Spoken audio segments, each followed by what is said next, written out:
ചില സമ്മാനങ്ങൾ.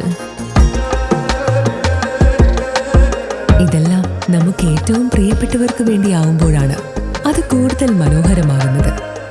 Leo's gold and ഡയമണ്ട്സിന്റെ പരിശുദ്ധമായ സ്വർണം പോലെ. Leo's gold and diamonds. All Kerala tailors association AKTA Vadakkanchery area convention Mangad Erumapetty panchayat community ഹാളിൽ നടന്നു. AKTA ജില്ലാ സെക്രട്ടറി MK പ്രകാശൻ പരിപാടി ഉദ്ഘാടനം ചെയ്തു. 2000 രൂപ പ്ലസ് അവിടെ നിന്ന് വരുന്ന ഓരോ വർഷത്തേക്കും 20 രൂപ അധികരിച്ച് പെൻഷൻ കിട്ടേണ്ട ആളുകളാണ് നമ്മൾ. പക്ഷേ നിയമത്തിൽ വ്യവസ്ഥയുണ്ട്, ഇതുവരെ നമുക്ക് കിട്ടിയിട്ടില്ല. ഇനി നമ്മുടെ ലക്ഷ്യം അത് വാങ്ങിച്ചെടുക്കുക എന്നുള്ളതാണ്.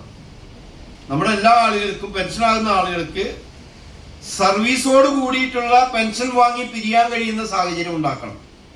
Convention area president KT Rajan അധ്യക്ഷത വഹിച്ചു. തദ്ദേശ സ്വയംഭരണ തെരഞ്ഞെടുപ്പിൽ വിജയിച്ച AKTA അംഗങ്ങൾക്ക് അനുമോദനം നൽകി. ഏരിയ സെക്രട്ടറി AR അരവിന്ദാക്ഷൻ പ്രവർത്തന റിപ്പോർട്ട് അവതരിപ്പിച്ചു. ഏരിയ ട്രഷറർ PV ഇന്ദിര വരവ് ചെലവ് കണക്ക് അവതരിപ്പിച്ചു. വിജയലക്ഷ്മി, ലക്ഷ്മിക്കുട്ടി എന്നിവർ പ്രമേയം അവതരിപ്പിച്ചു. ജഗദീശൻ, രഞ്ജിത വിജയൻ എന്നിവർ സംസാരിച്ചു.